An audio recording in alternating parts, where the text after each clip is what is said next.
little.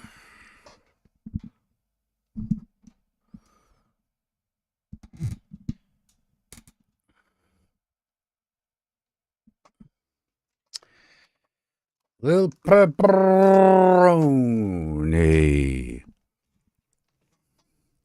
Ah, macaroni, pepperoni. Hey, we have it a pizza pie.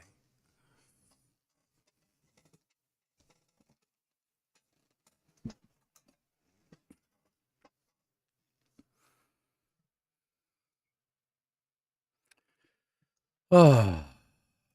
Keeps them fearful and loyal to the leader. The mothership comedy cult Toilet Piss Pipe employs the same psychological strategy. Like Heaven's Gate's Luciferians, the comedy piss cult also fabricated a make-believe enemy to set themselves apart from and blame for everything. Woke. It's very dangerous. A nebulous, undefined, and amorphous outgroup that is somehow both completely feckless and able to wield widespread domination over our entire society. They're out of their f***ing mind. They want to force people to behave and think a very certain way. Well, they're just nuts. He is terrified of a shadow, a construction in his mind formed by a social media feed. You can never be woke enough. That's the problem. It keeps going. And if you get to the point where you agree to all these demands, it'll eventually get to straight white men are not allowed to talk. Oh, no. You're not allowed to go outside. Damn it. Oh, please tell me you're joking. I mean, I'm not joking. Shit. Well, the good news is the comedy cult's here to save us all. Thank God. The mothership is their sanctuary where woke meets the wall. In the comedy world, we say we're the last line of defense. We're the woke meets the wall. If you want to never make fun of marginalized groups, it's like, no. In the Austin Hell Toilet, because their comedy is not funny, they know it doesn't hold up to criticism. So they need to pretend that the criticism is some kind of attack. Then they can all rally together to defend themselves from it. And to prevent the defensive line from breaking, followers are programmed to believe that they can't survive outside the cult. One of the ways that I describe comics, I go, you're either like a village or an island. And villages do way better. An island is a man on his own out there that does his own shows and doesn't hang out with comics. If you didn't have any comics for friends, there's a lot of fucking sad people out there. Yeah, no, don't be a cool island guy. Give yourself to the cult, migrate to that new reality, and you'll be able to achieve things you never thought possible. Because they aren't possible, really, unless you're doing it inside the simulacrum. But that's your new reality now, so that's okay. But don't ever make the mistake of going against the pillars or disrespecting the comedy czar. No. Or you'll be swiftly ejected from the group. It's back to classic reality for you. You're gonna get more people that are very uncomfortable. Hey, with their Matthew own Hill, lives, how you wanna live doing? A different life. Well, when you think about where this is all headed, there's only a few different directions that one could go to, and simulated reality is a big one. It's coming. It's already here, and you're in it. We don't need to invent brain implants or How you anything like doing, that. Matthew? Our brains are already configured to live in artificial reality. All you need is a reason. If your career's about to expire because your entire fan base is headed to the glue factory, migrating to the simulacrum offers you access to a whole new, younger audience.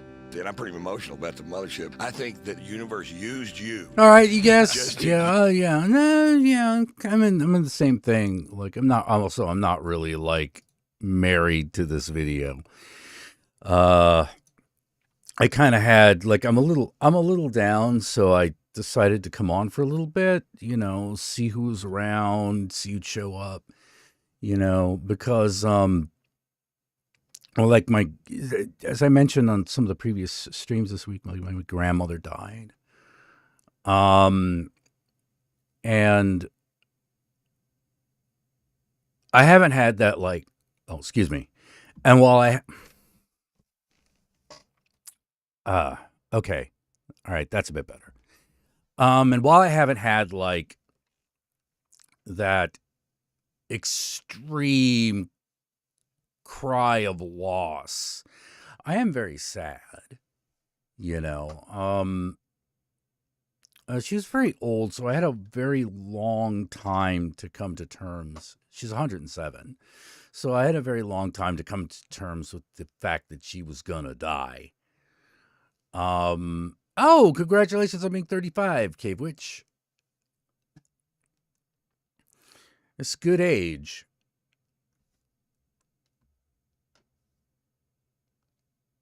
Hi, Jack. How you doing? Well, as I was explaining to Matthew, a little down. My grandmother died, and we had a big memorial. We had a memorial family meeting for her, and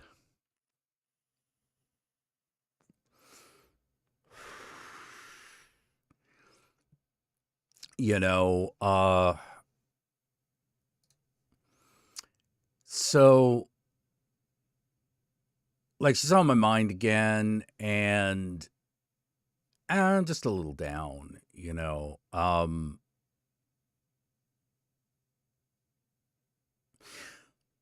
But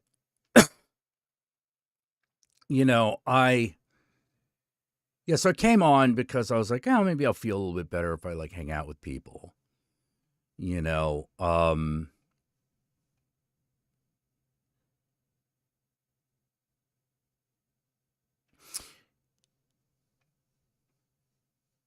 because I couldn't really like.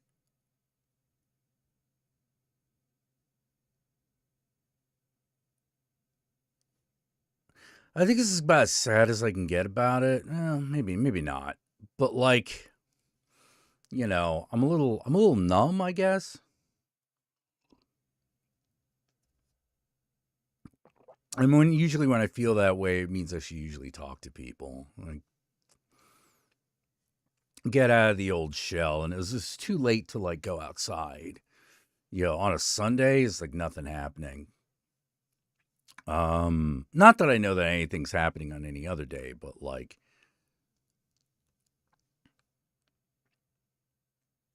I've always had like this problem with Sundays. I've always thought Sundays kind of rotted, you know.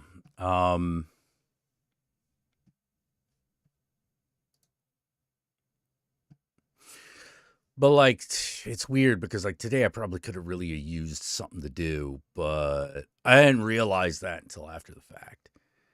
Yeah, mom died about 4 years. Crohn's disease. Ooh, that's not a fun one. That is not fun. Yeah, I had a friend who had diabetes and Crohn's, so that was really fun. It eventually killed them. But I also am a little mad at them because they didn't just die. They orchestrated a passive suicide. You know, and it's hard to explain that that's where they were headed. And it seemed like such a waste. Like in quick succession, they destroyed all their friendships, moved to Florida, and then died within 4 months. And stopped taking all their medications.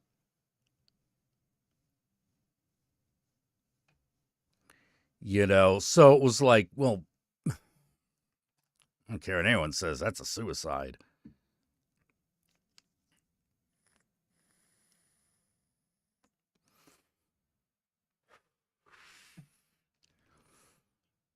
And it's also why, like,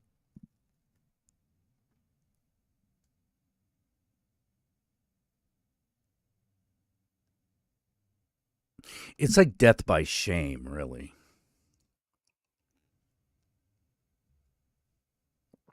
They had they were trans but didn't tell their partner because their partner wasn't going to be able to maintain the romantic relationship if they transitioned. But at the same time, the person they were dating was not standing in the way of the transition. They were like, I would much rather you transitioned and be your friend than you be someone you're not supposed to be just to be in a relationship with me.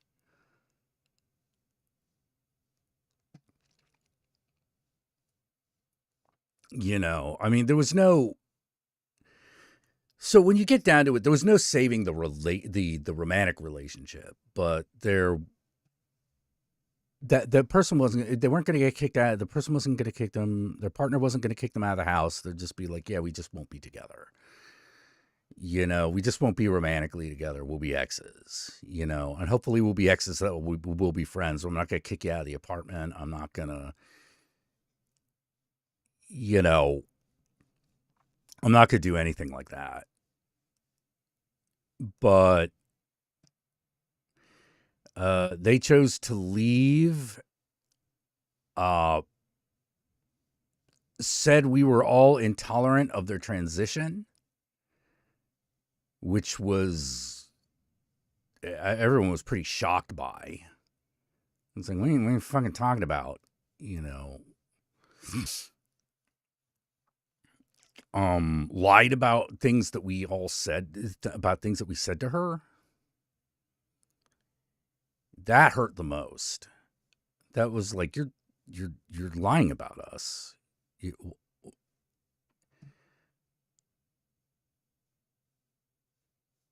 Lying about us. And then,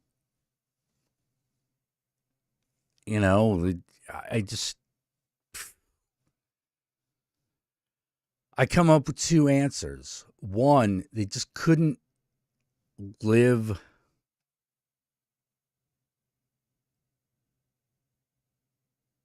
I think they were too scared of being by themselves, which they wouldn't have had to be.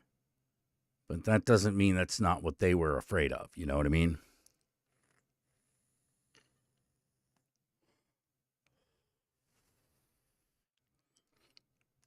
Because she isolated herself in weird ways before anyone even knew that this was a thing. And it was weird. It was weird. It was really weird because it felt so unnecessary. It's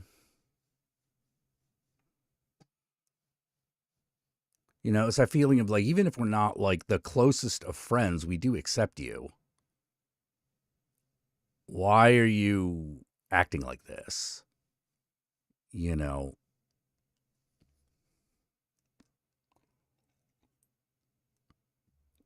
Why are you talking shit about all of us and lying? If they had been, because they had been talking shit and they had been right, that'd been one thing. If they had talked shit about things that we had actually done, yeah, that would have been one thing. But no, it's absolutely lying about it. And so I felt bad when they died, but mostly I was like, man, what a waste.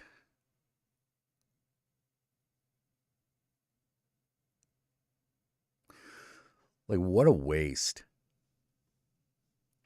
Oh, just my grandma died, so I'm thinking about death. So this got me a little bit down. Things like that. So,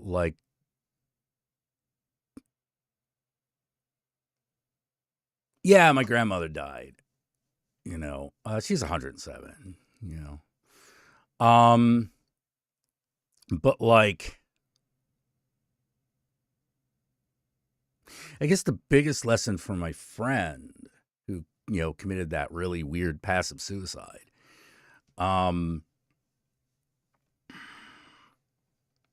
is, yeah, if you're trans, be trans. Don't hide it. If it would ruin your current romantic relationship, but it's who you really are, trust me, your romantic relationship is already dead.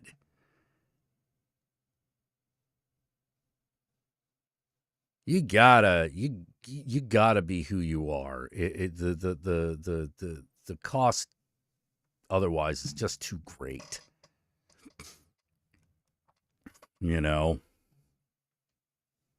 What do you think most suicides are about?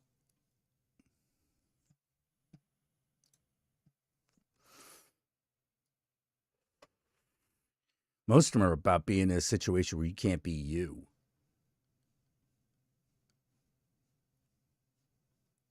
Yeah, being yourself is hard. Being trans is hard. But you know what's worse? Not being yourself, not being who you are. That's worse. That's way worse. Like, if you're denying yourself a transition because of what someone else might think, trust me, you're already putting yourself through like more pain and anguish than making the transition could ever do to you. You know, including getting bashed.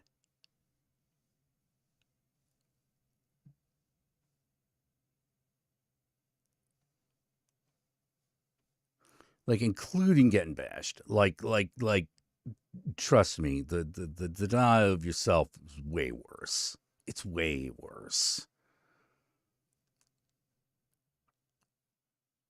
You know, you'd rather live for 5 minutes as yourself than 100 years not doing that.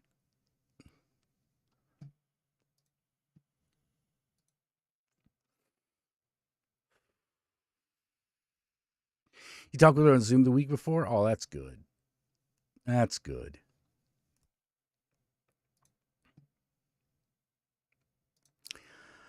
Ah. Man.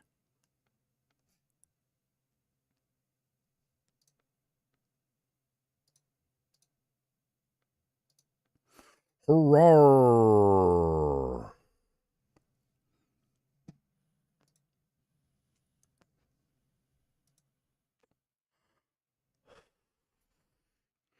Talk about the astral plane in DM sometime. I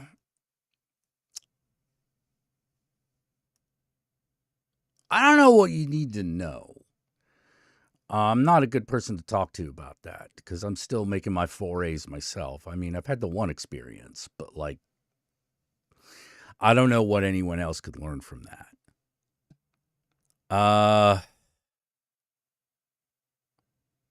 What may? Oh well, yeah. Let's. Trump could die. Well, you know, don't threaten me with a good time.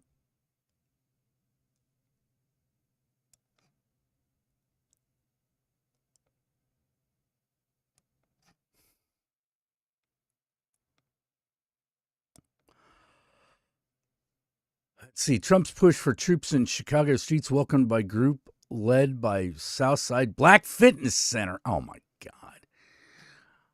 Chicago flips. Oh, fuck you. Fuck you.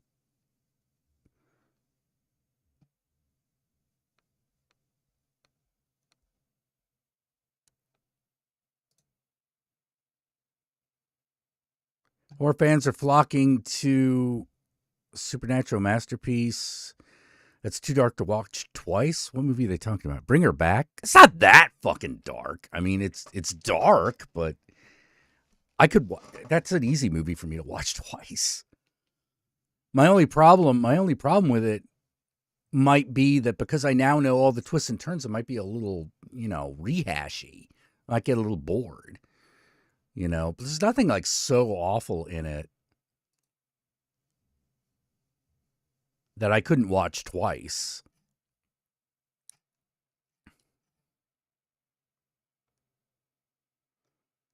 I doubt any horror movie can beat a 24 sleeper supernatural thriller. I mean, it's really good, but like, what about Sinners? Sinners is amazing.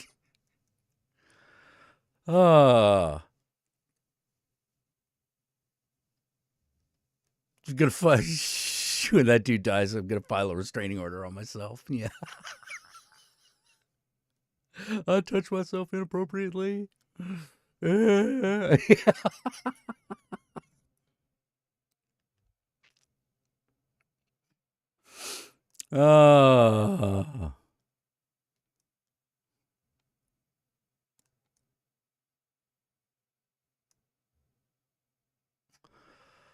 uh,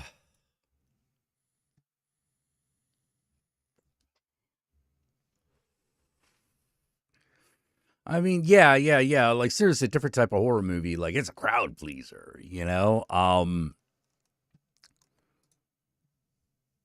But I mean, I liked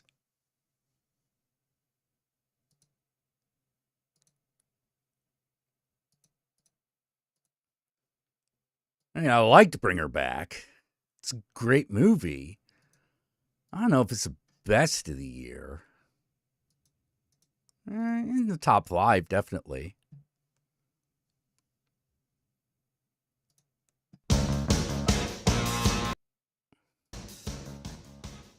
Yeah. Then again, I'm hard to please. You know what I mean? So, one of the reasons I like Sinners so much is it pleased me.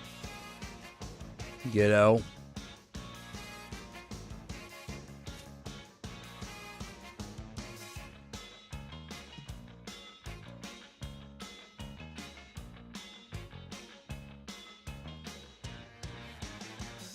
Would you ever watch Popeye horror movie or Popeye Still the Earth's Fighting the Crafty Deep Ones? I think we don't need a Popeye horror movie. I think that should just be the Popeye comic. They should just do Popeye comics about that.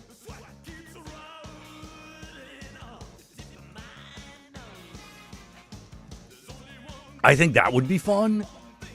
Like get you know, it's like no Popeye versus like Cthulhu, you know, versus the Deep Ones. You know, like that would work really well. That'd be a win. You know, but it could still be like but then just occasionally go into like the mind-bending reality. But like still keep it like cartoony. Like I think that would be the way to go. Like it would still be a cartoon. Like it would still be essentially a comedy. You know. It would just have these somewhat serious bits. But like everything would work out, you know. Except for the creeping realization of the true horrors of the universe. Like that would be the dark part of the ending, you know. But like, you know, not a lot of death. You know, definitely people turn into fish, but like they'd probably he'd find a way to turn everyone back by the end, you know, like that kind of thing.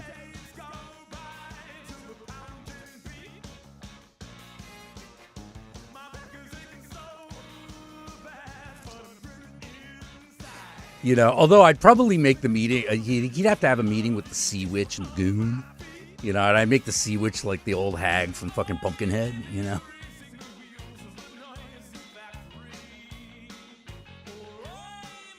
Gosh darn you, old Sea Witch. He already has, Popeye. He already has. You know?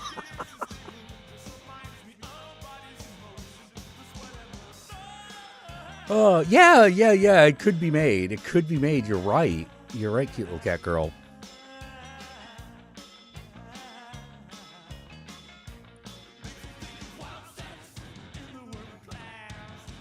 Yeah, and I probably want it to be like cartoonish but fully rendered, if you know what I mean.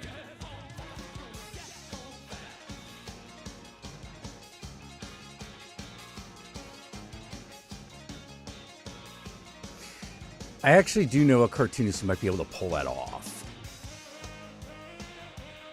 I know a comic artist who might be able to pull that off. Aww.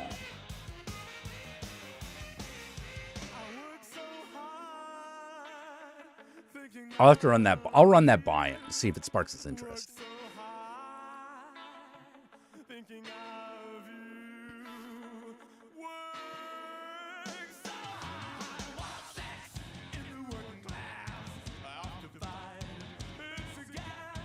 You know, or to defeat the old ones, he has to eat the spinach vlang.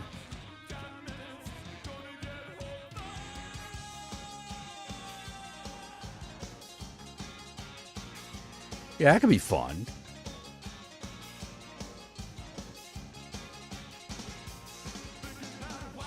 I would definitely want it to still be a comedy. Like, I would still want it to be, like, fun, you know, funny, you know.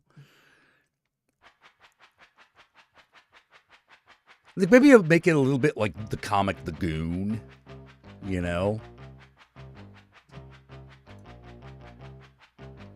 Yeah, if any of you are familiar with that.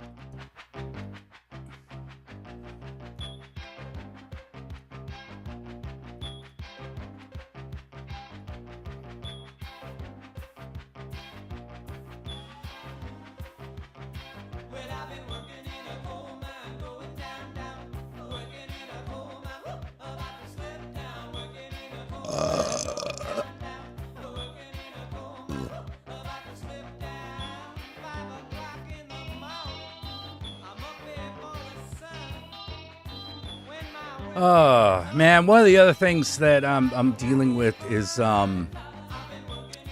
budget. Budget for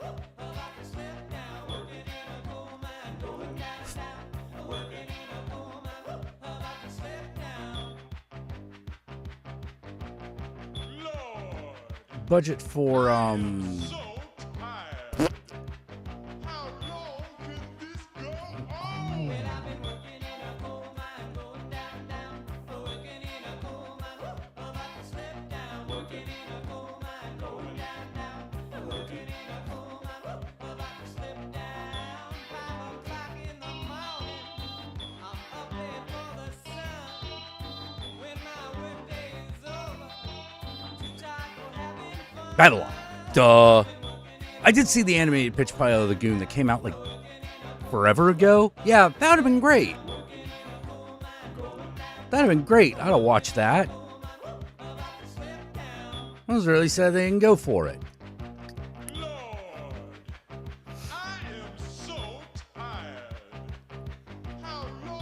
Can this go on? Working, going, working.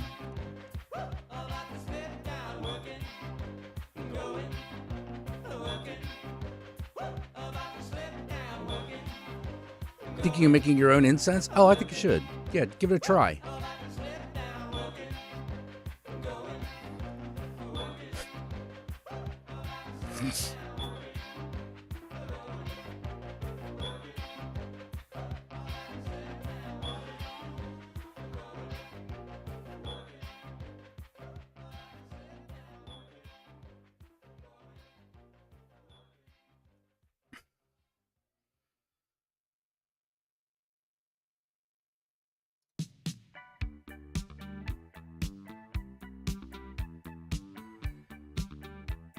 Man.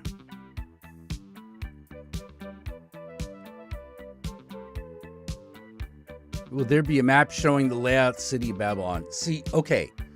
I'm of two minds on the subject. One is yes. The other is to instead describe it as districts and have everyone kind of put it together as they see fit.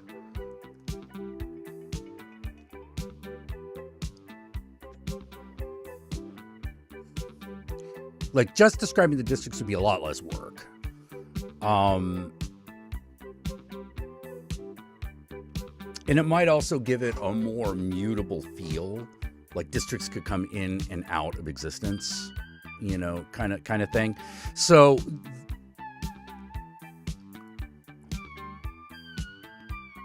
we might go with not a map simply because that will be simplest. It'll be easier to do that, and there's a lot of good reasons to do that on top of it just being easier. I'm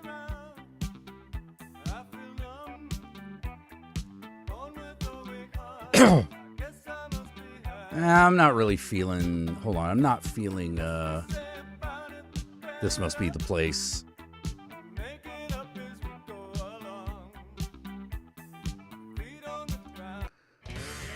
Yeah, let's go with one known as Big Brown Beaver.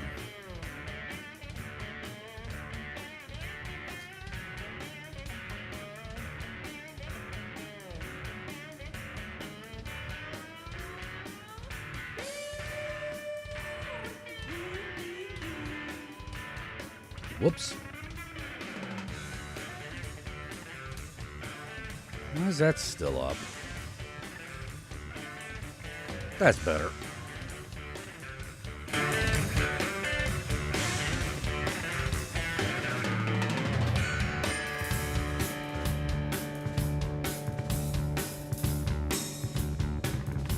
Why not have Big Brown Beaver range? He stroked all friends. One day, you know, that beaver tried to leave, so she tied him up with cyclone fence. Along came Blue with the old baboon, said, "How's that smell? That baby's ten flavors. That very Taco Bell. Yeah!"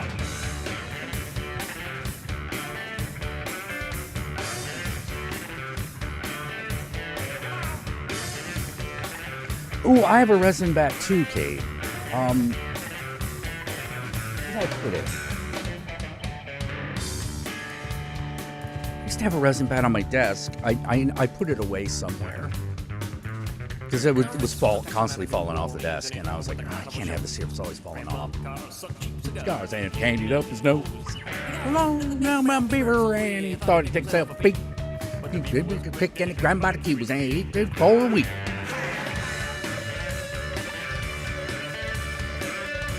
Did you ever hear about Brent Hines of Mastodon? I never did. Why these guys look like Woody rejects? Because awesome, that's why. Because Les Claypool, that's why.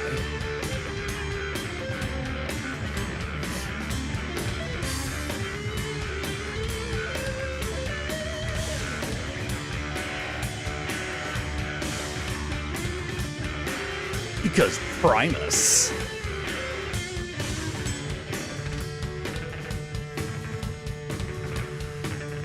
I don't know if they're actually playing the guitar in the actual video sequences. You know, they could just be pretend playing the guitar.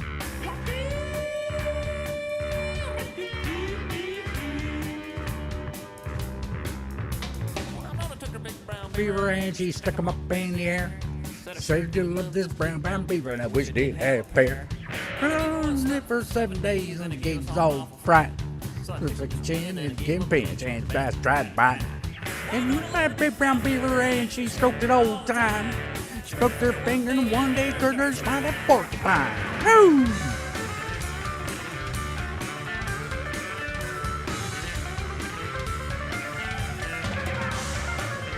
Oh, he died in a motorcycle accident? Oh, yeah, that's a risk you gotta accept if you're a motorcycle guy.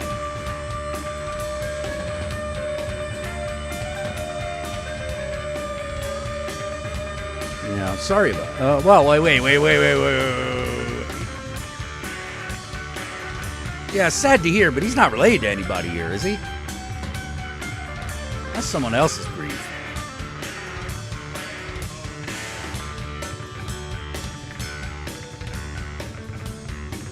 Yeah. Hopefully he went out doing what he loved. I had a friend who died. I knew a guy who died in a fucking motorcycle accident. It's Cowboy Bob.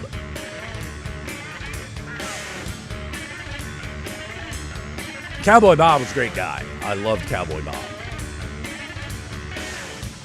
He was the Countess's boss's husband. He was a great dude. We went to his funeral and found out that like his family was like super conservative, and they were always like, well, you know, he had anger issues. They all said that, like at his funeral. I'm like, talking about his anger issues. Like I never knew Cowboy Bob to be anything but smiling. You know, like he was always in a good mood. I always liked him. He was always helpful. You know, he's always a great guy. So I'm sort of like, I think he just was angry at you. You know, because there was this other dude who he had known. Living in San Francisco for fucking ages. Is a Hispanic guy, no relation to him. He just happened to be a guy that he became friends with because Cowboy Bob found him like he was the guy was at the bottom. He was at the bottom. He was hopeless. He's homeless. You know, he was, you know, he probably felt hopeless, but like he was homeless. He had no job. He didn't know what to fucking do. And a bunch of guys had just stolen all his clothes. And all he had was like a pair of jeans. And so Cowboy Bob like sat down, talked to them, and then just gave him his shirt.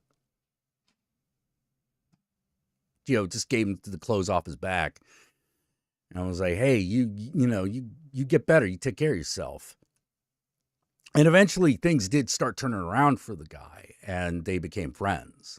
And that guy was at the funeral too. And he said the same thing. It was like, I've never known Bob to be an angry man. I never knew Cowboy Bob to be an angry man. You know, And I'm sure he had his moments, but there's a difference between a man having his moments and like, oh, well, he had an anger problem. And I'm like, no, I think you just pissed him off all the time, Oh, the guitarist of Mastodon. Oh, sorry. For some reason, I thought the social media fucking shit. Oh, that is sad. I don't know why I was thinking the social media Mastodon, not the band. Oh, that is sad. Oh. I've not seen Theater of Idols trailer. Oh, you're always like, yeah.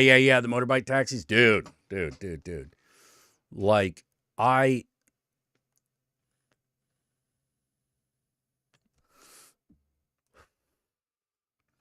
got PTSD from motorcycle from fucking cycles, man. I was really into cycles when I was young.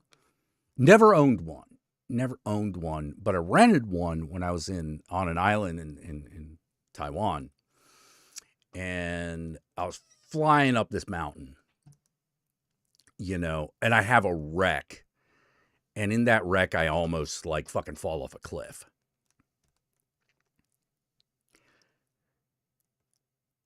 That was the last time I drove a motorcycle, and that was like when I was 18 or something like that. Like that was the last time, because it was like,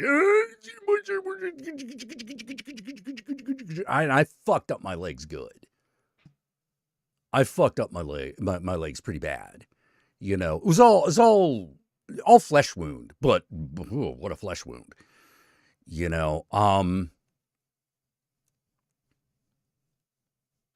So ever since then, I've been like, Do I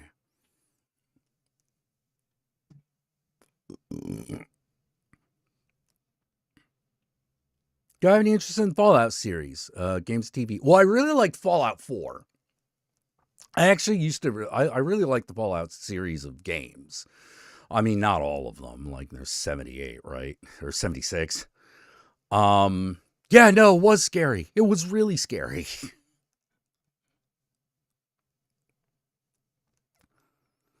It was really scary. And like, I could get on a motorcycle again if I had to, but there's definitely a part of me that's like,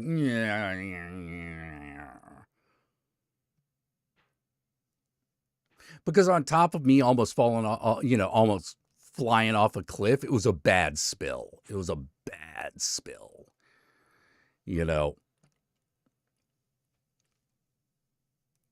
Yeah, almost got crushed by a truck at the same time. It was insane.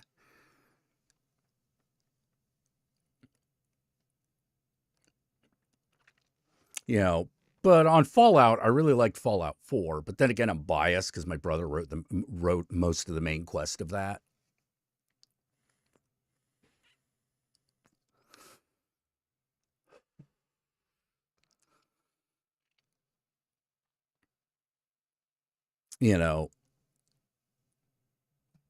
And I'm really, and he was also the lead on Far Harbor, the expansion that they did, the Far Harbor expansion. He was the lead on that. He was really proud of that one. That one was the one that he felt like, yeah, this is more or less what I wanted to do, given production constraints, whereas he felt like Fallout 4, he had to do too much of what like the other designers wanted. So he wasn't quite as proud of the story of Fallout 4.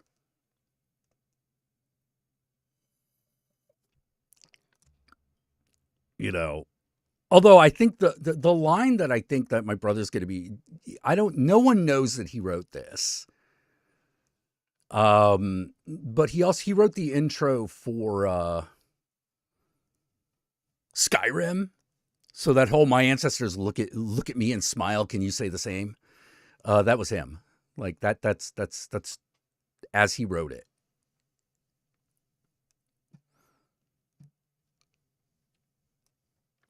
Like that's super cool, I'm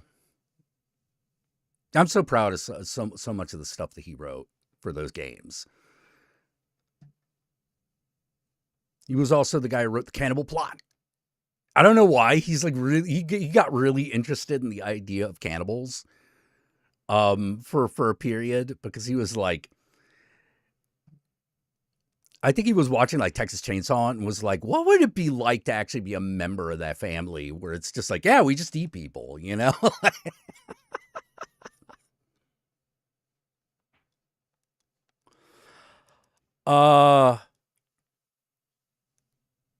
It's midnight here, so you got it. Okay, night. Bar Harbor is based off Bar Harbor, Maine. Yeah.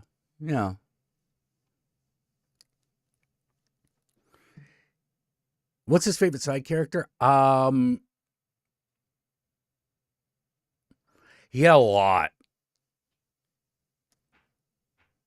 But I know one of the ones he was really proud of was actually Fallout 3.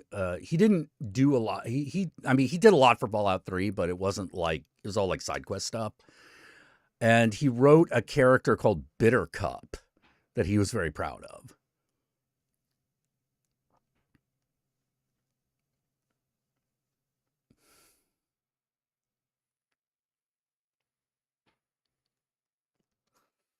I think he also wrote Cricket.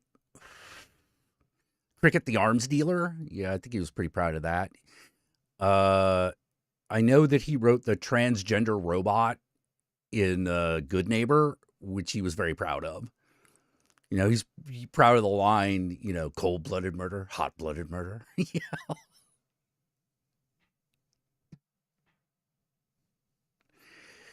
Oh. Yeah, I think he's proud of him. He's proud of a lot of the writing, a lot of the characters that he made in that. You know, he hasn't told me. He hasn't told me a lot. Gone into a lot of detail on what he's working on now for it's Unknown Worlds, I think. Right, it's the Subnautica people that he's working for.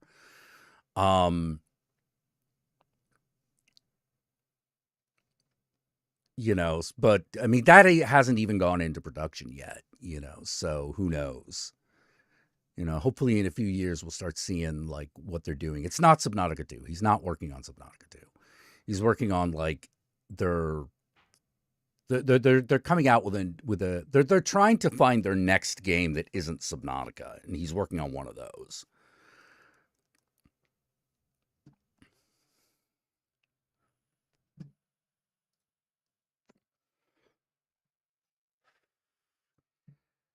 General Hangout, huh? All right. How does Batman shampoo exist but not Conditioner Gordon? Ooh, that's a good point. That's a good point. I don't have a good answer for that. I don't think there is a good answer for that. Ah, nah, fuck it. Let's do this.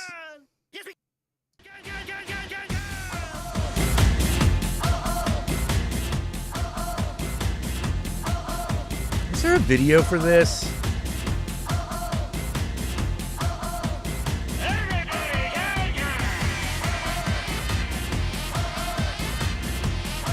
All right, this might be one that somebody just like edited up, but let's.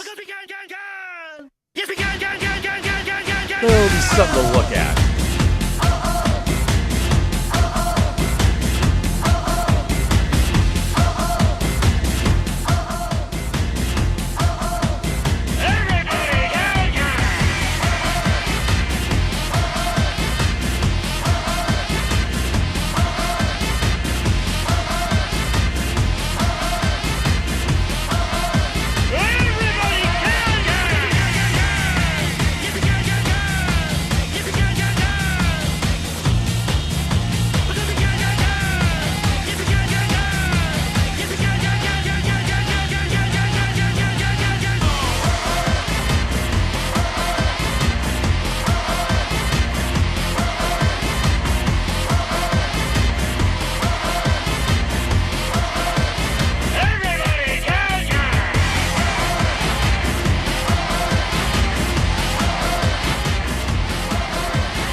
know why they didn't just use this song for this whole sequence.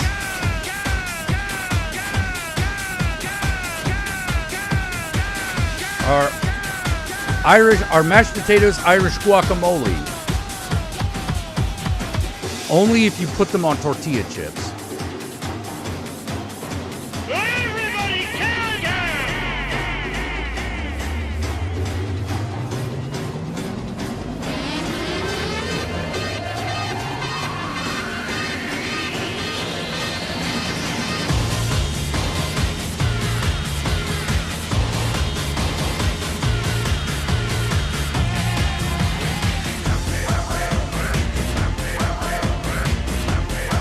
Okay, I can tell you why I have a problem with the Moulin Rouge movie, with Moulin Rouge the movie. Because it looks great. Oh, excuse me. Hold on. It looks great. It's a great looking movie.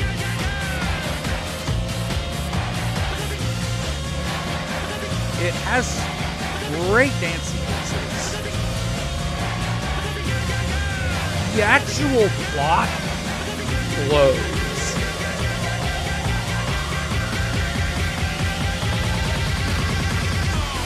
The story itself is stupid. It's just not good. That's why I don't like it. There are so many things in the movie that I do like, but overall, I do not consider it a good movie. It's not well written enough.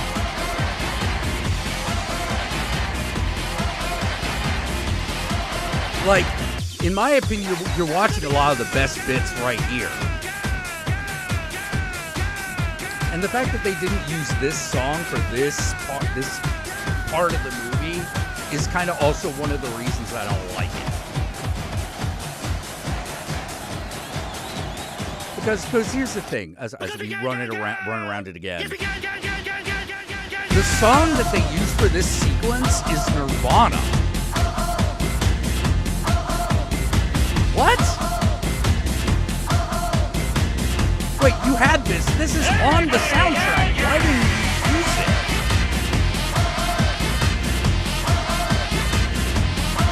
Yeah, the plot is clunky and just wrong. This is bad. Everybody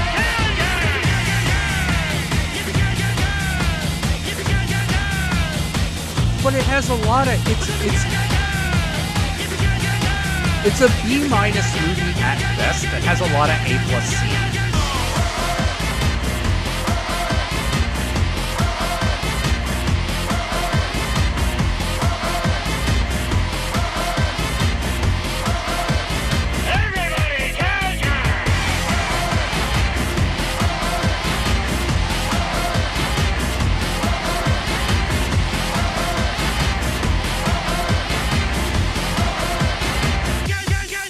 Hi there, I'm Bittercup.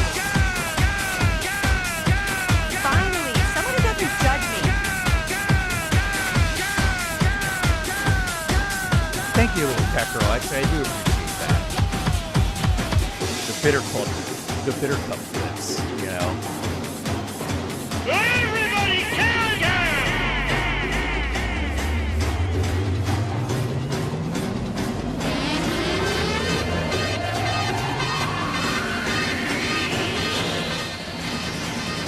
I don't know if it's a guilty pleasure because I don't have a lot of guilty pleasures. I have enthusiastic fucking indulgences.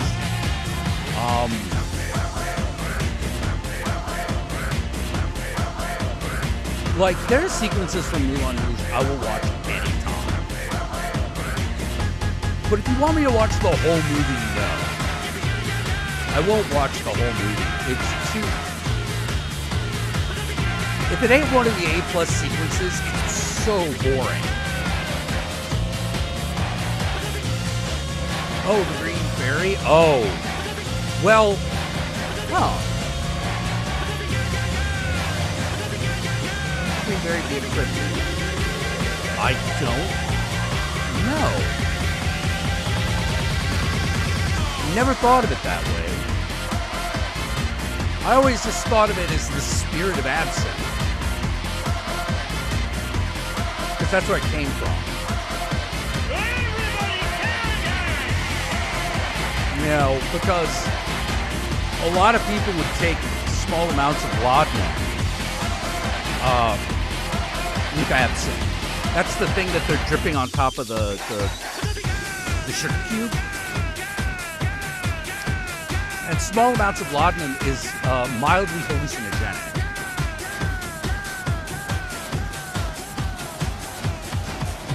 And Green Fairy was the brand of absinthe, was the most popular brand of absinthe.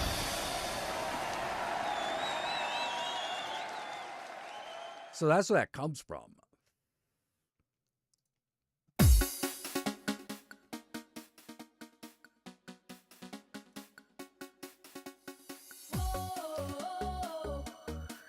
Oh, Roxanne, you don't have to turn on the red. Yeah, the use of Roxanne was clever. Like, that was one of the good points of the movie, you know. But like I said, the problem is like that plot is just bad.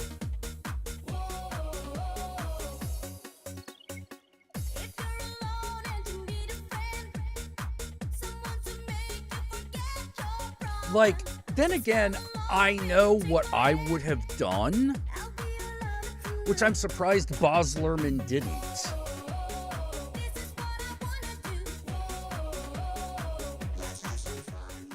Like, I would have done it like, I would have done the ending, a movie that was a bit more like a comedic crime thriller.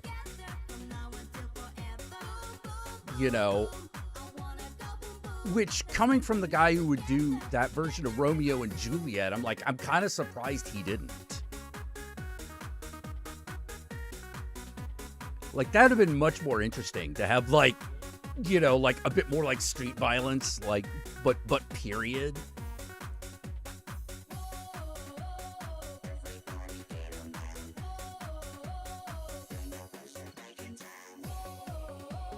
You know, I think that would have been a lot cooler, you know? Still could have had the romantic subplot. The problem with the romantic subplot isn't that it exists, because you expect it to exist in a story like that, but just the way it goes, man.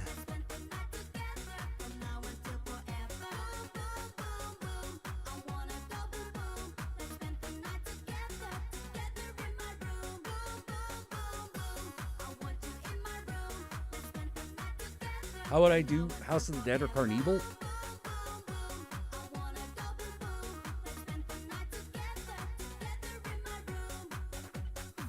Well, let's see. If you do House of the Dead, it has to be an action horror movie. It has to be an action horror movie, you know.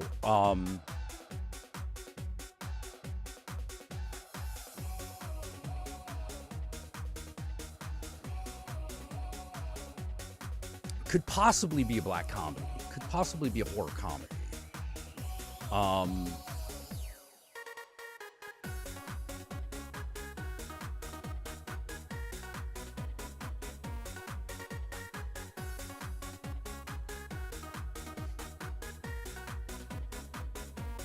That I would have to think about it. I would have to think about it. Oh, the only problem I have with The Great Gatsby is that I know that story, and I don't think doing it as a jukebox musical adds anything.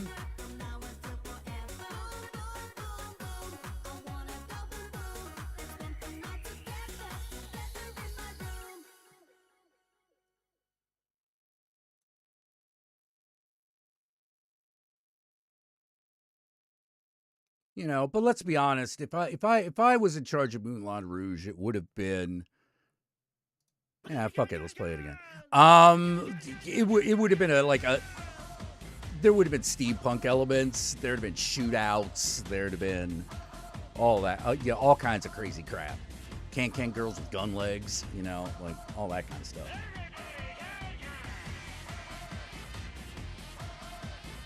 Toulouse-Lautrec with a Tommy gun. I'd have gone nuts.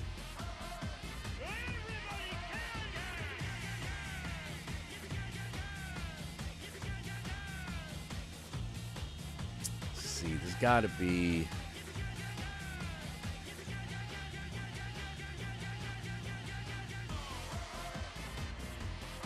Actually, hold on.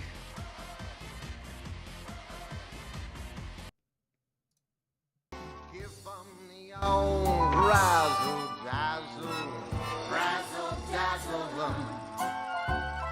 Give 'em a show that's so splendiferous. Row after row will grow vociferous. Give 'em the old flim flam flummox, fool and fracture. How can they hear the truth above the roar? Row 'em a fake and off a nagel. They'll never know you're just a bagel. Razzle dazzle 'em, and they'll never catch one. I object. Sustained. Your Honor, I haven't even asked the question yet.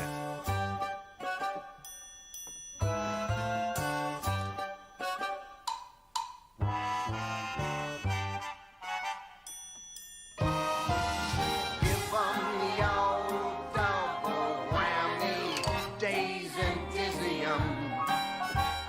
Back since the days of old Methuselah, everyone loves the big bamboozler. Give 'em the old three-ring circus, stun and stagger 'em. When you're in trouble, go into your dance. Though you are stiffer than a girder, they'll let you get away with murder. Razzle dazzle them, and you got a romance. Hello, Amos. Amos. That's right, Mr. Flynn. Amos. Amos, when did you file suit for divorce? A month ago. Was there any reason for filing at this particular time? Well, I'll say.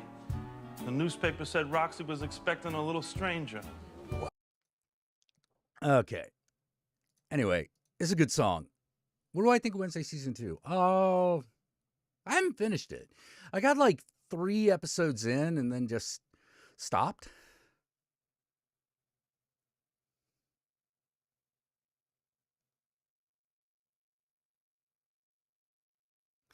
I found myself being much more interested in Pugsley's plot than Wednesday's. You know, because that felt more Addams Family. Like Wednesday's got this big mystery, but like I kind of don't care. You know, whereas Pugsley's got this like fucking Frankenstein monster, which is way more interesting. Ever watch Blue-Eyed Samurai? I have not. I have not.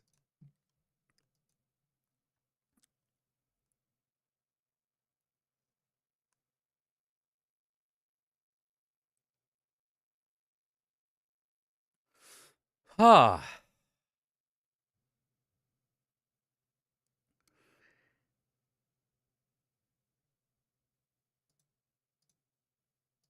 All right. I don't know what this means, but we got to move it. Okay. Yeah, sorry. I'm splitting my time between like talking to you guys and working on some math. Maths.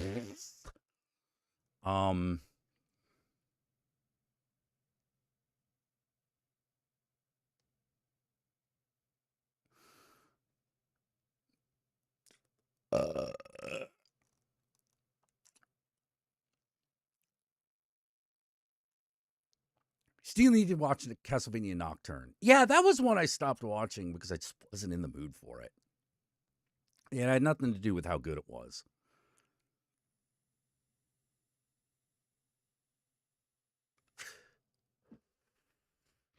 Yeah, math, it's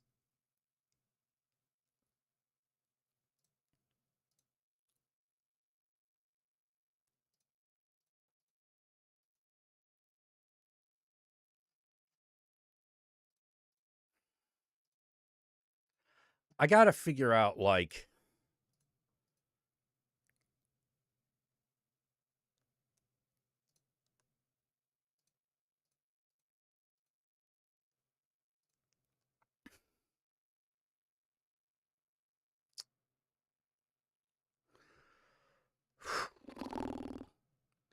One of the biggest problems I have with all this math is like it's just I gotta figure out like what I can ask for from people on Kickstarter.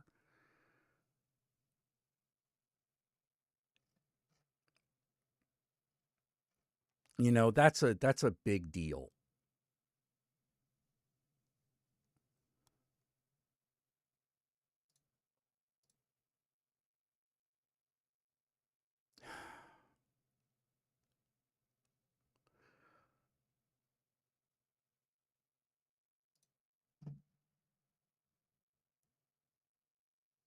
That is a big deal.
What? Wait, how could the profit be bigger than the wholesale price? The math must be wrong.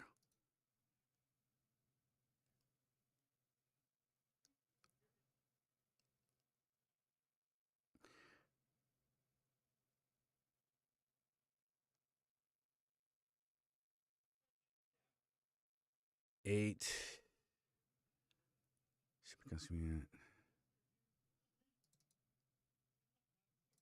Company markup.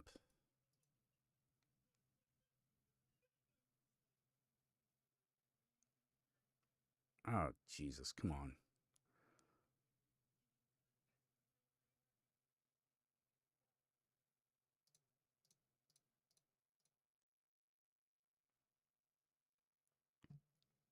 Man.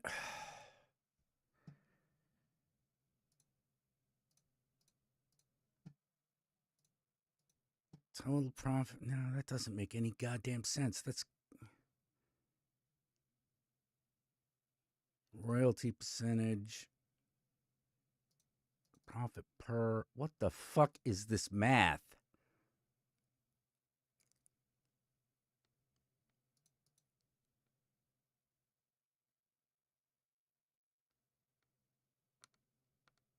Yeah, if the markup is the fucking profit can't be greater than the markup. What the fuck? There's got to be there's got to be an error here.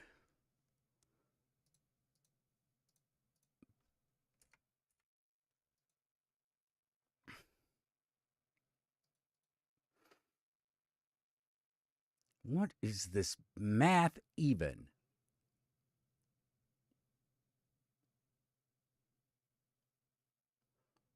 What the fuck?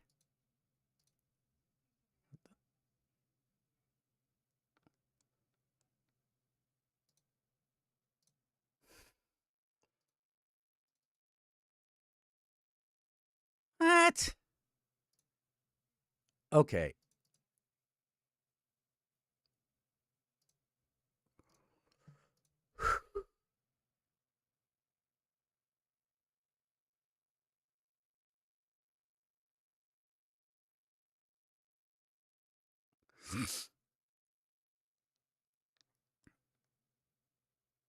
Oh, I am so confused.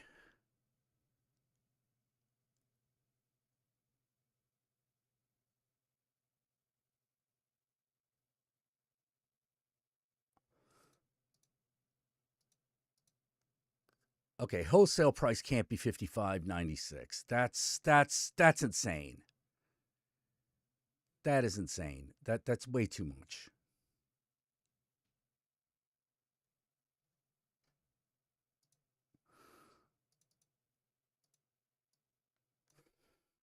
All right, so what if we knock it down? I gotta pay for the layout. Let's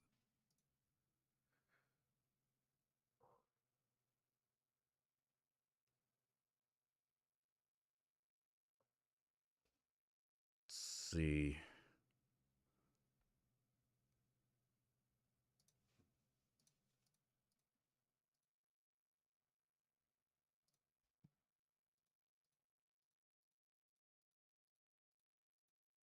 Oh boy.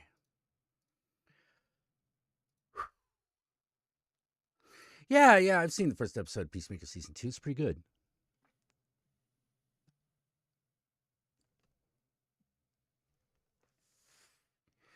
It's pretty good. Looking forward to seeing where it goes.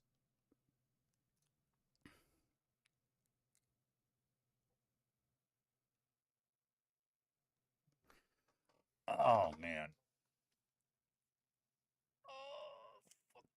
Oh, fucking hell.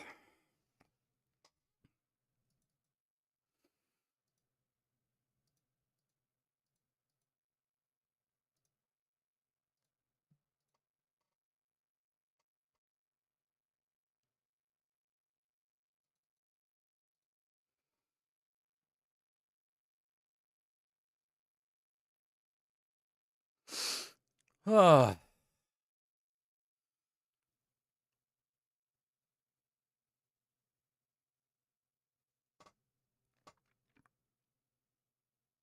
Oh, I hate that you changed the theme. Yeah, the new theme is not as good as like the fucking old theme. The old theme is fucking amazing. I mean, like it's still good. It's just not as good.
Yeah, it's good, but it ain't this.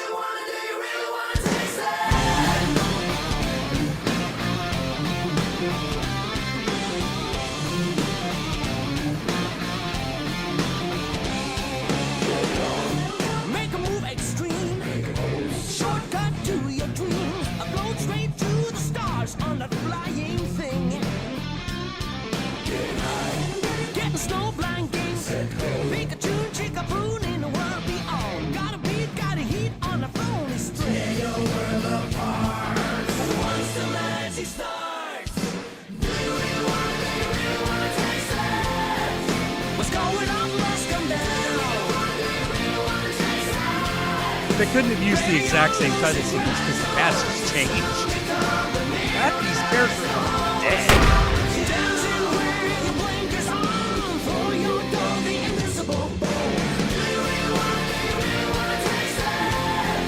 What's going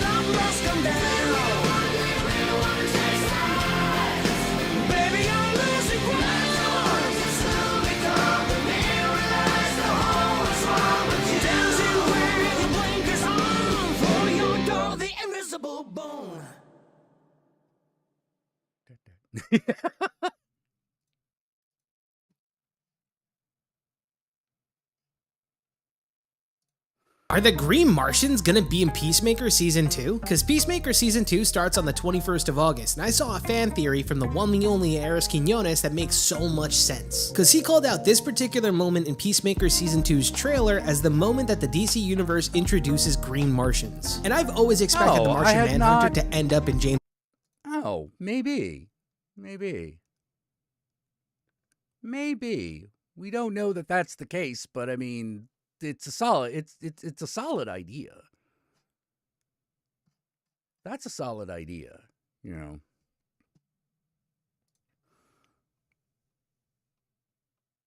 Oh boy.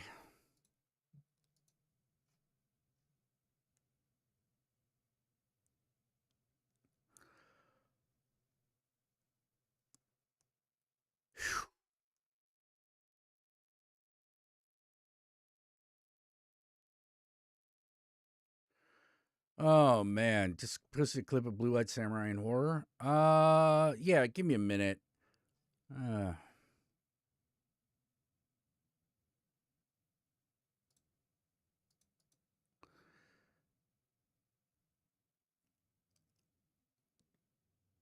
Okay, yeah, that looks solid. Total production cost per unit, $30.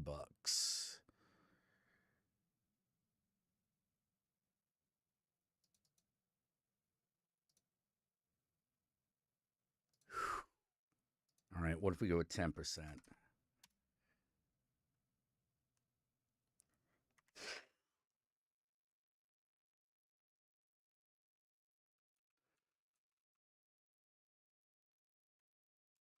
Man, would you pay $45 for a fucking role-playing game that you never heard of before? I don't know.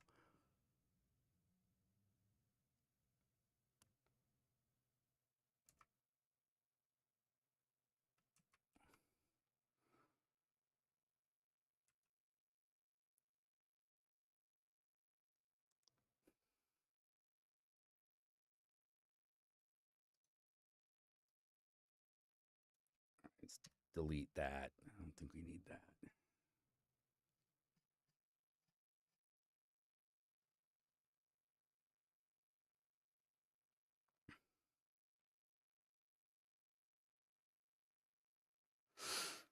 I don't get this profit per. This doesn't make any sense to me.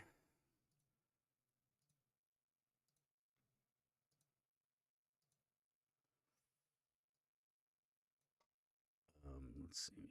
Bonk. Bonk. Bonk. Okay. Huh.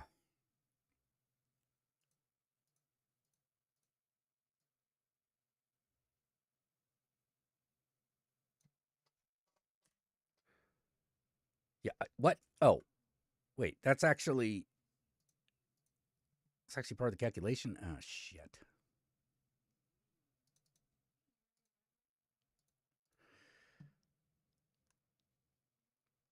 Okay, so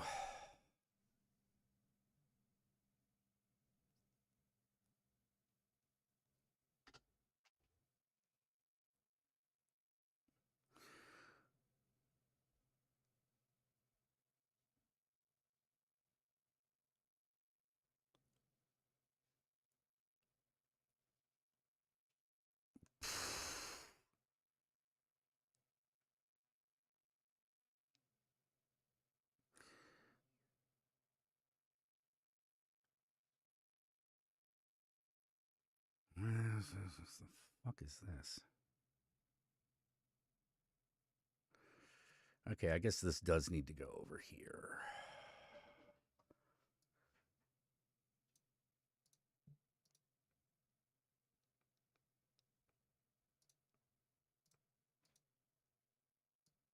This can move up here and make it a little more easy to understand.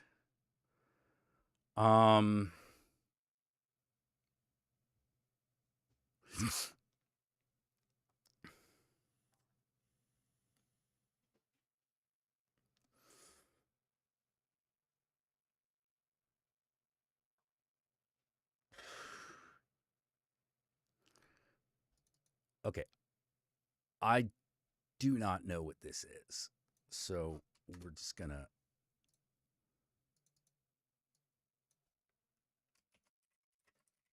cover. We're just going to call this cover price.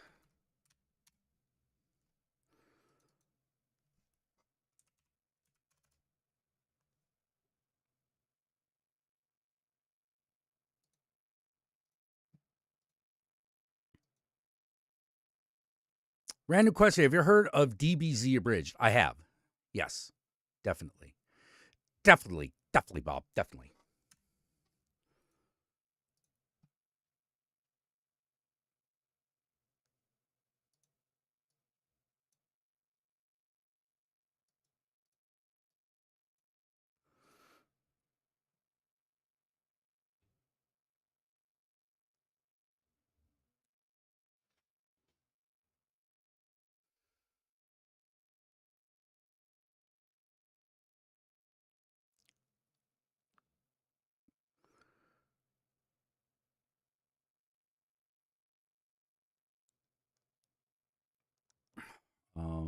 Okay, so if the cover price is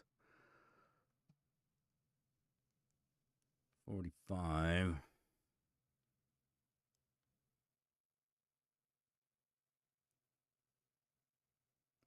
why is it 13? 3 plus 5 is, 6 plus 5 is 11, isn't it?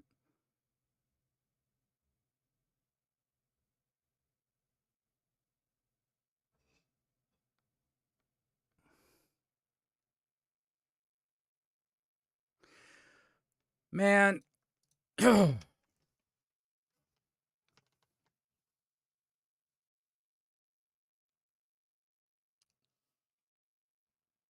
Ugh.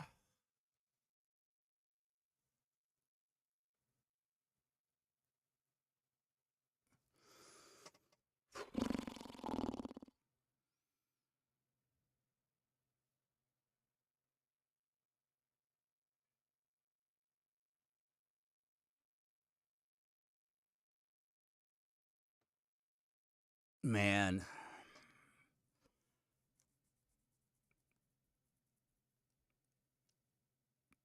Fucking hell.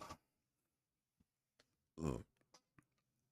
Yeah, I'm kind of like running on fumes a little bit.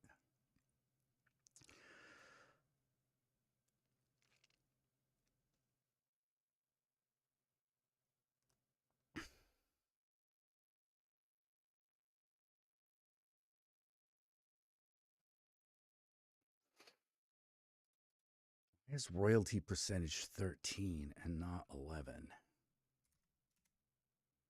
Okay. Back down to 11. Yeah, the math ain't mathin'.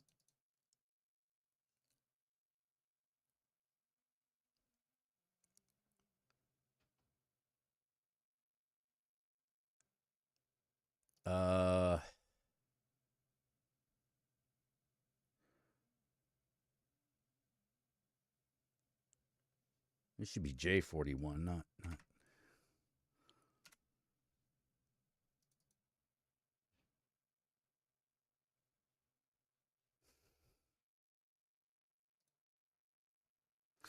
Okay, that seems a bit better. I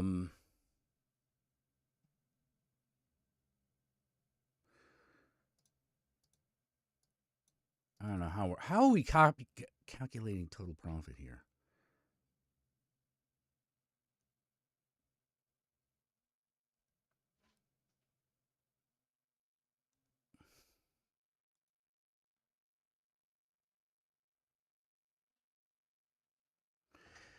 Yeah, this. Hi, Cat. You took the blue samurai clip and horror. Okay, yeah, sure. Yes. Did you want out? There we go. There we go, kitty. There we go. It's kitty.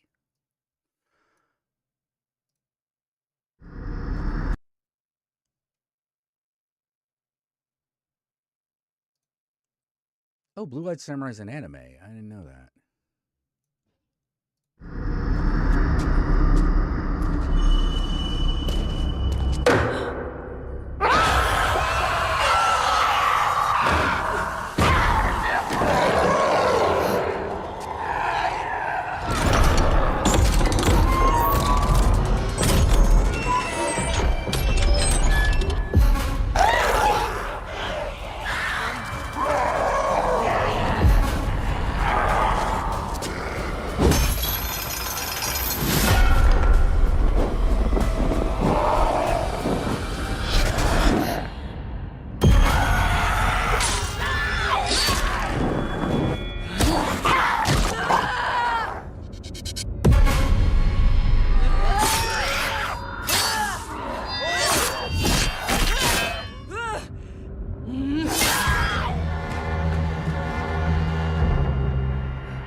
Ringo?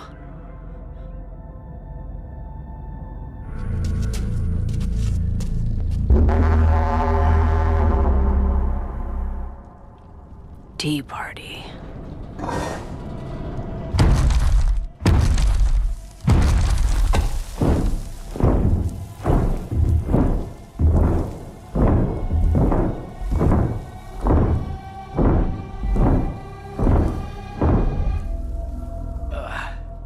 I'll help. No one gets to kill you, but...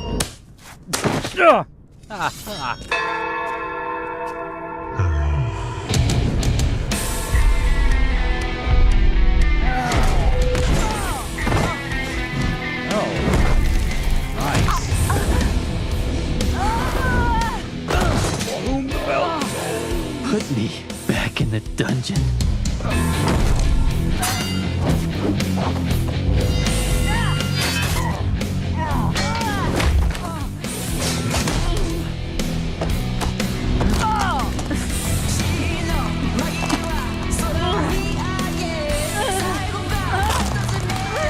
Oh, it's a Japanese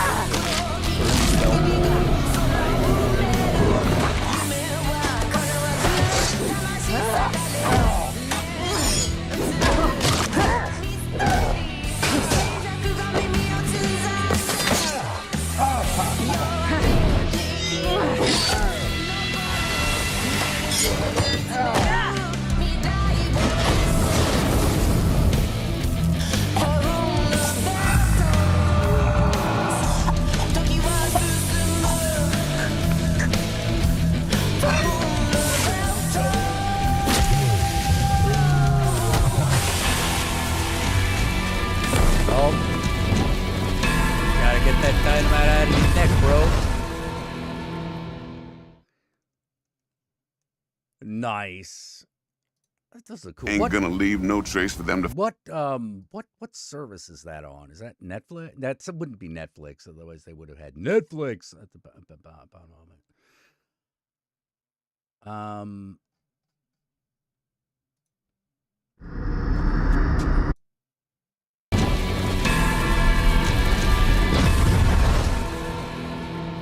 Let's see, Blue Eye Samurai.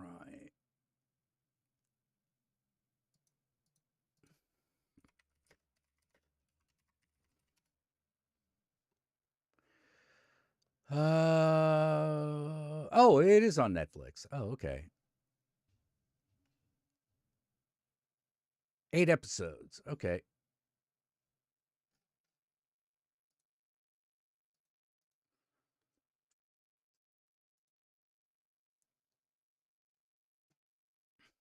Ain't gonna leave no trace for them to follow, because we're gonna do this clean and on the hush-hush.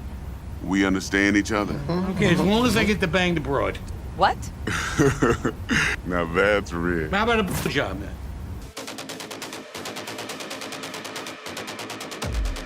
When we get out of this, I am gonna shove my fist right into your ass, hard and fast. Not in a sexual way, in a I am pissed off at you way, for turning off your walkie-talkie and leaving me in this shithole. Attention, horrendous escape. Jackie, don't close your eyes. Can I offer you a nice egg in this trying time? Ghost! You'll have your needs fulfilled, and maybe much more. I got my Magnum condoms, I got my Wada hundreds, I'm ready to plow. Of all the voices in your head, the loudest is that calling for help. Unzip me. It's all coming back. It's all coming back, you understand? I don't like it. I don't like to think about it. Beat, motherfucker! Red bleeding weapon. Holding him, tweaking. You unzip me. Ow. What the hell happened? I don't know if they wanted money or they wanted something more sexual. But it's a lucky thing I had my pieces. What the hell? My guns. Anyway, I started blasting. Bang, bang. Crash and burn. Open your mouth. Open your mouth. Prepare to be blasted, bitch. And somehow that does, in fact, describe the experience. That doesn't describe the experience of cyberpunk. Ah.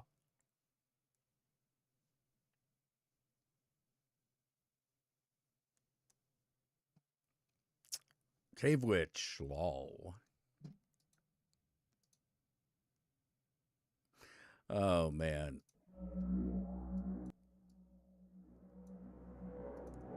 The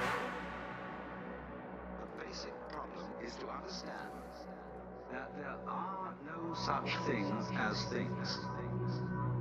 That is to say, separate things, separate events. And that is only a way of talking.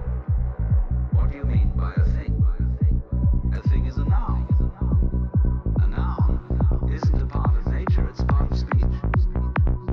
There are no nouns in the physical world.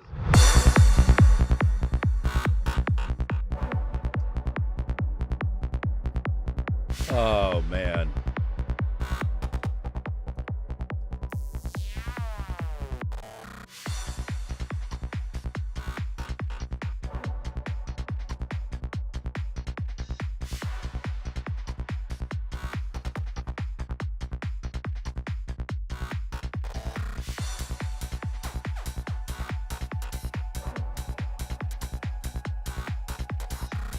Okay, so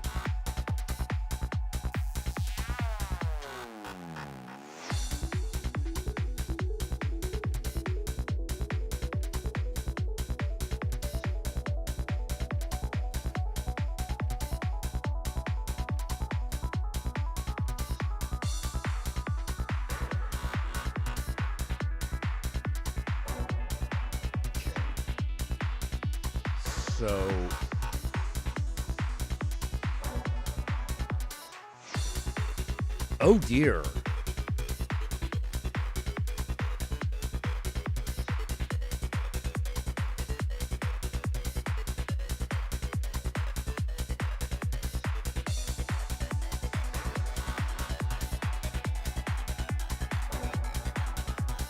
Oh dear.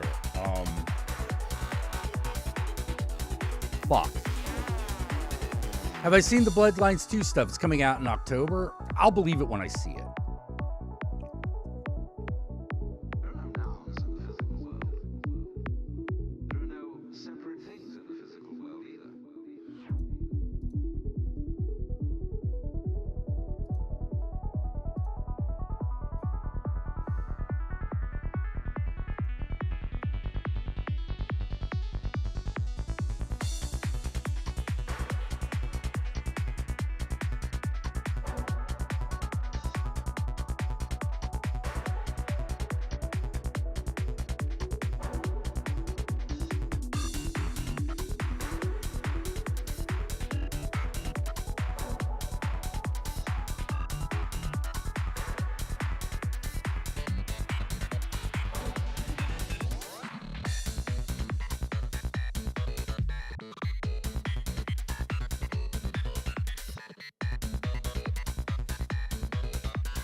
God. Yeah, sorry I need you guys to, like... I feel a little bit bad because, like, what I'm basically doing is I need, like... Everything is the same, even if it's different. Exactly. I need to be able to be talking to people while I'm doing this. I don't know why I work that way, I just do. I hope you don't mind too terribly much.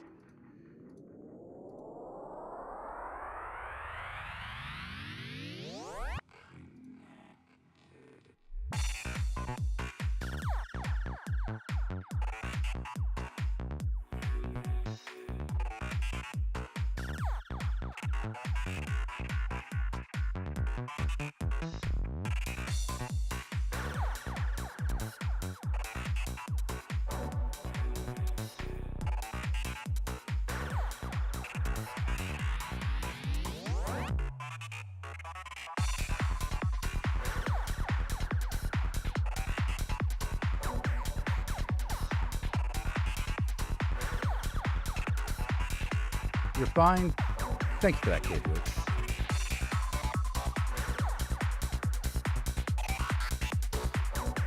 Okay. Sum equals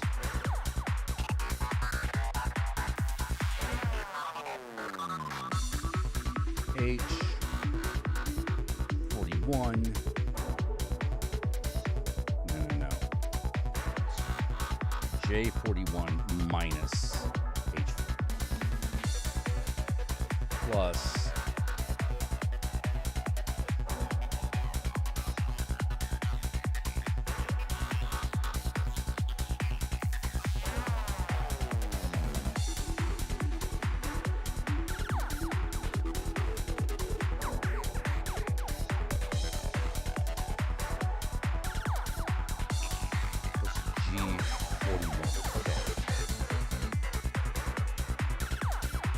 Wait a minute. Sum. Oh, it's not sum equals, it's equal sum. Okay. There was a problem.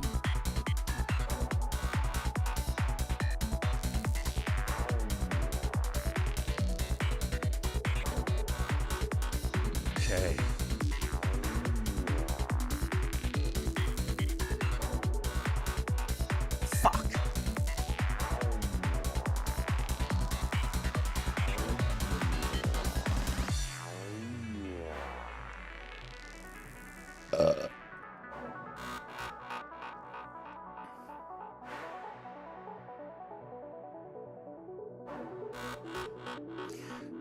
Fuck.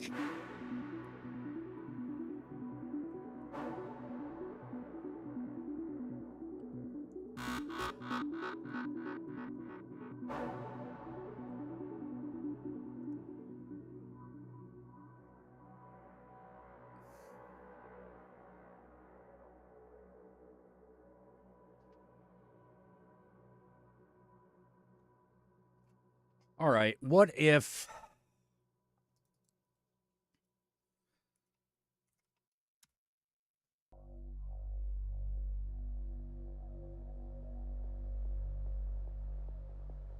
Huxley was on his deathbed when he used LSD for the final time. And with the aid of what he termed the moksha medicine, some he liberated himself from his body. K41 minus L41. Okay.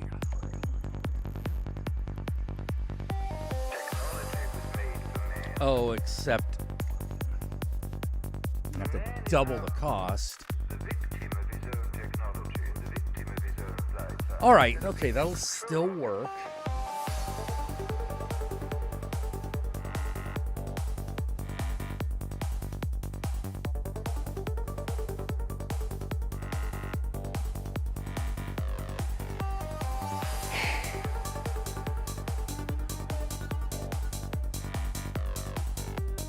Am I okay? Yeah, I'm okay. It's just that the math wasn't mapping, and so I had to remap.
Wait, this makes no sense. Hold on.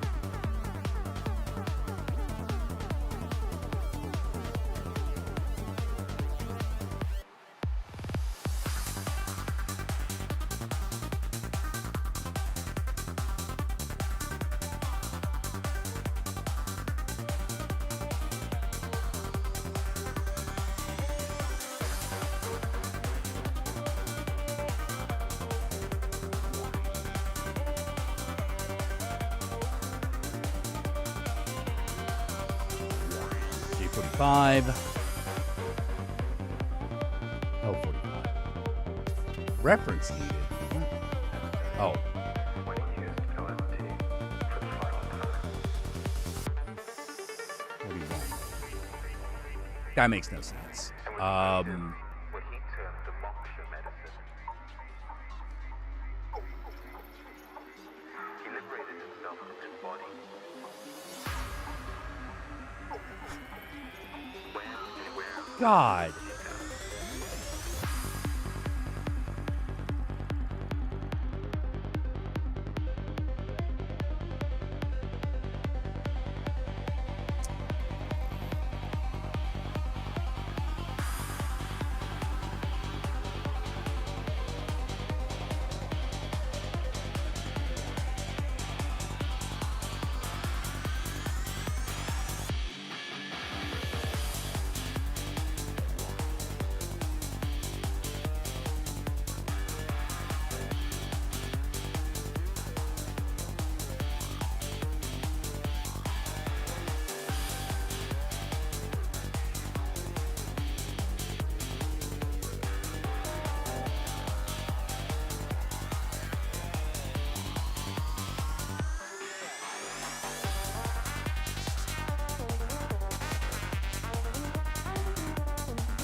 Technology accelerates our progress. But this is only progress towards acceleration.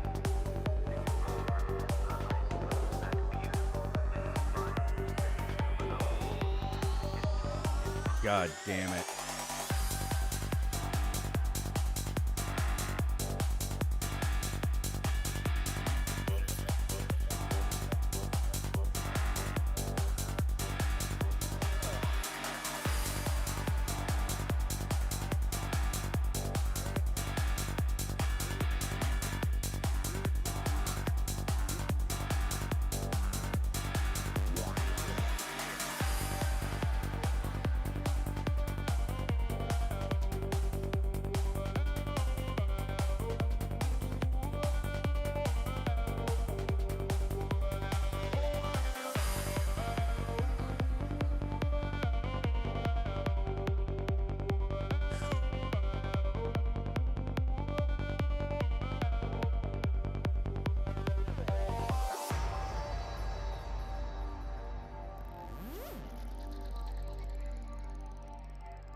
Okay. Yeah, a long night. Yeah, yeah.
Okay.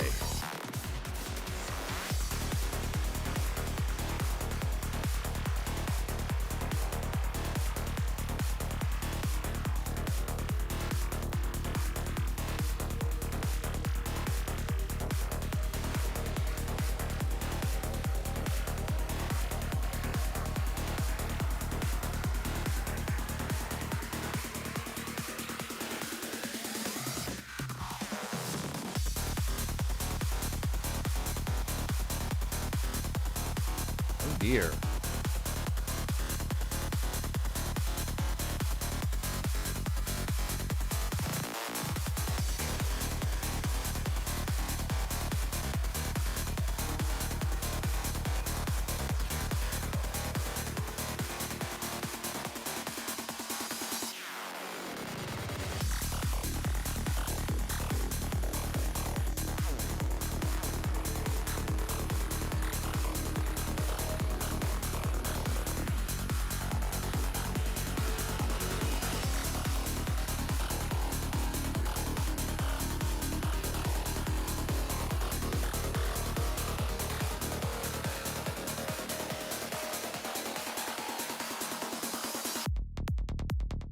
Instead, let's just say T37.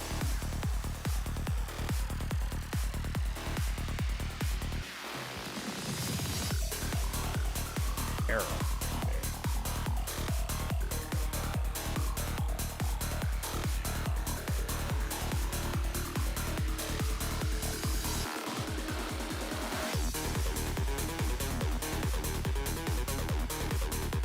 Okay. All right.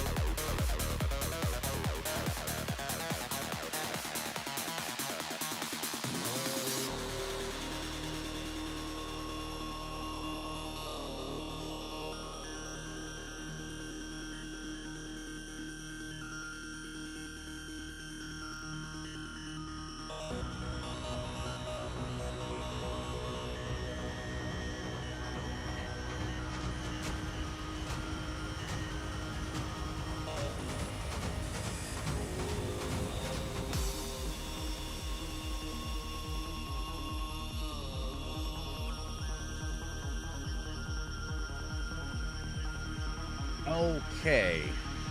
All right. Hey, did miss you. Did miss you, Sun Wizard. What are you gonna do?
Oh, good lord.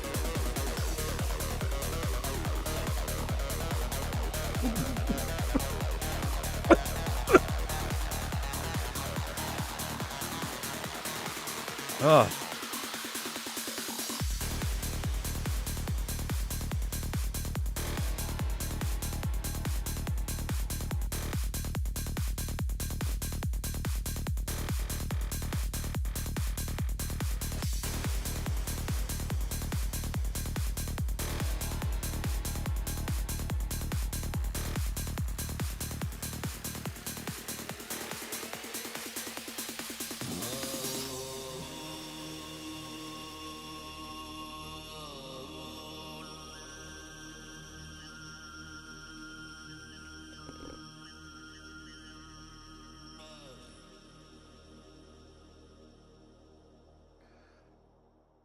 Oh.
Okay.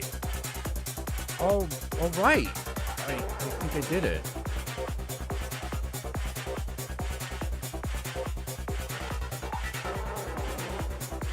I think I've done it.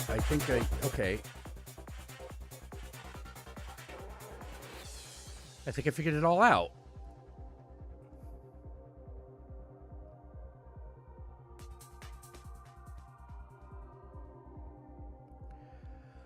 Oh.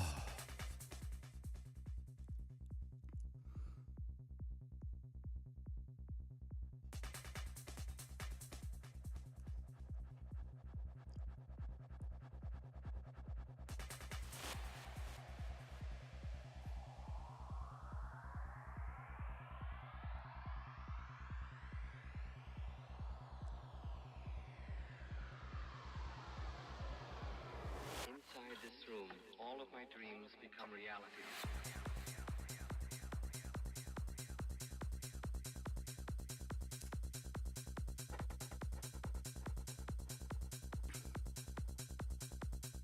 Reality.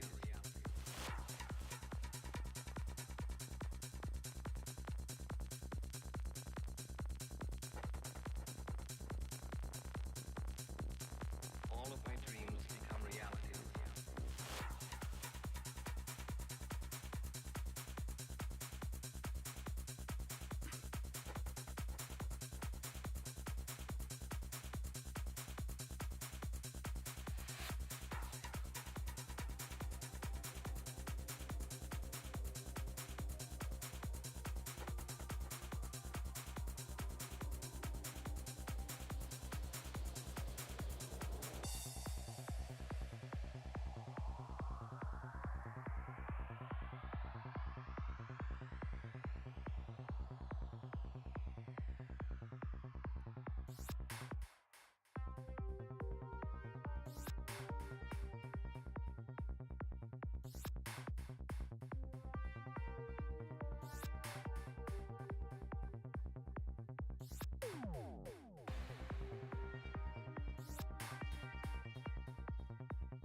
Oh.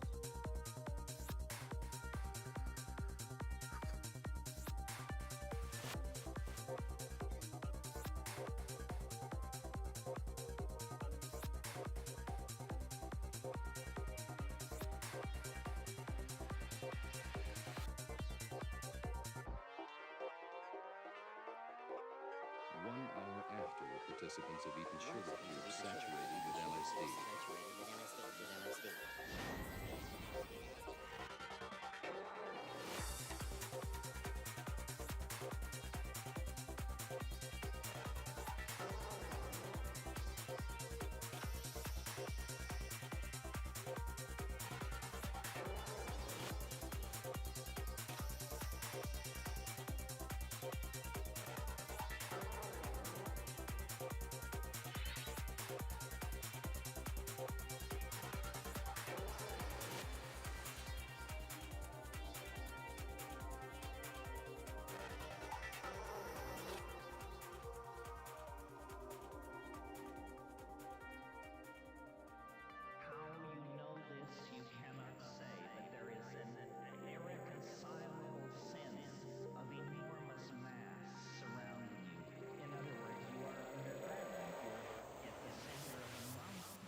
Ugh.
Okay, all right. Yeah, we can do this.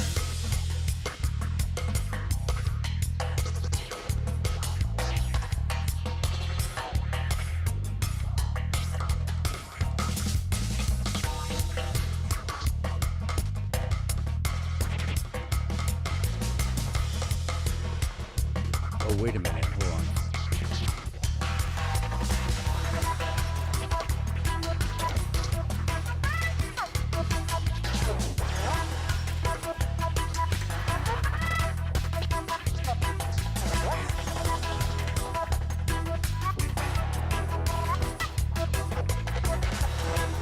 Ooh. Wait.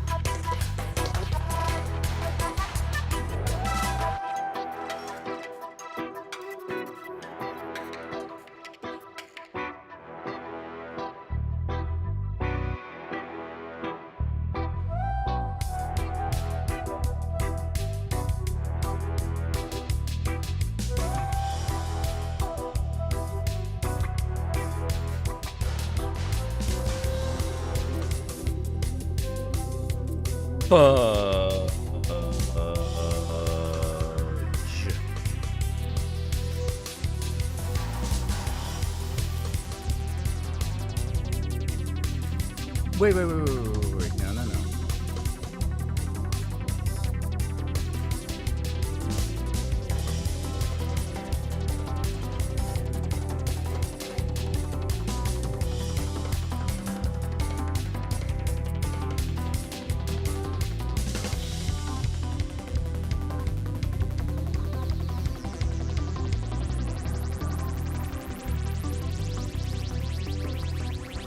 Okay, yeah, all right.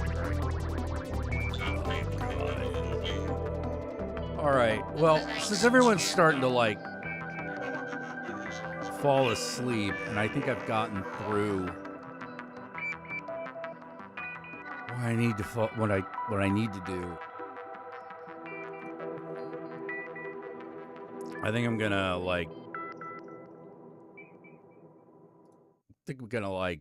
hang it up for the night. I want to thank you all for staying up with me and helping me through this. So until next time, I guess Ave Satanas. You know what? The thing is, I don't really want to go just yet. Even though I'm done, I guess I don't really want to go at the moment. But I don't know what to do. I figure we should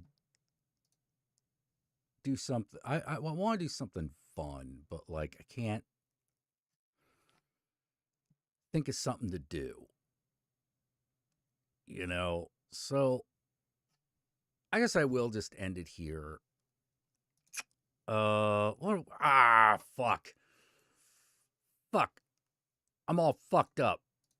I don't know what to do. Let's watch some videos. That's not the video we're playing.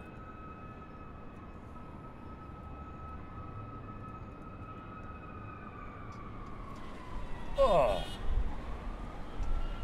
And this video isn't fun, it's depressing. Why am I putting that on?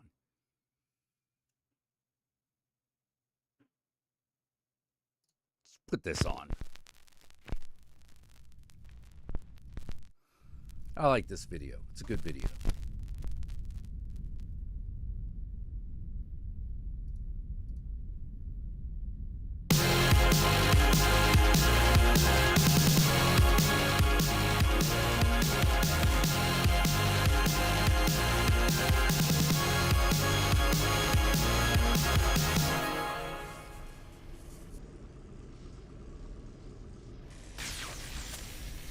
Wow.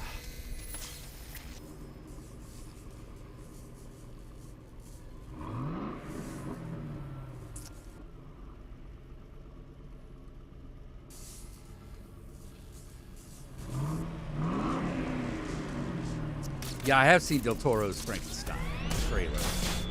Looks really good. I'm into it.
Yeah. Damn,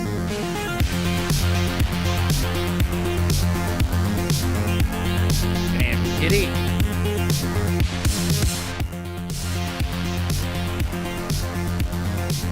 Well, kitty's now back inside. Little brat.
Across eons and the endless gulf, the undying cosmic dance, a desolate pilgrimage beyond the stellar sea. The Black Gate opens.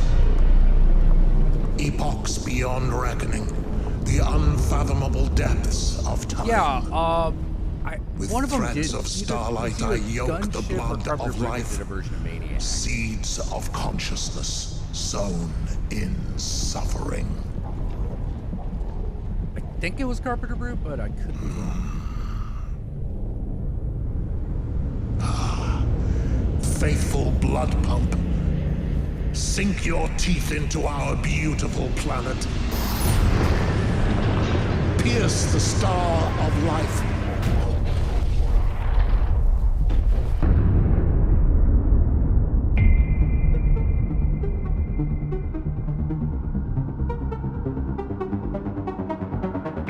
Lost celestial body, you awaken in me a voracious desire. I feel your entire being brimming with delicious nectar.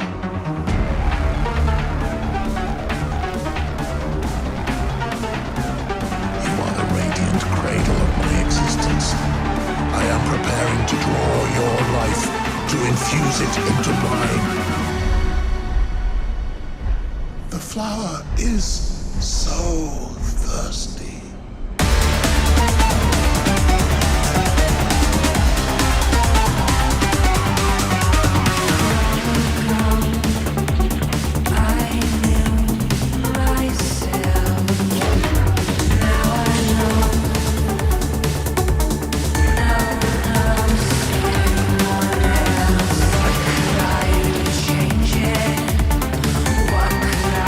Stay in place.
beautiful, lost, celestial body, you awaken in me a voracious desire.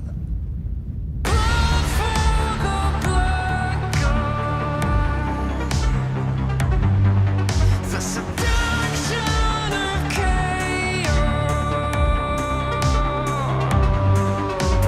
Blood for the black god. The power of free will.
All right. At this point, I think I will take off.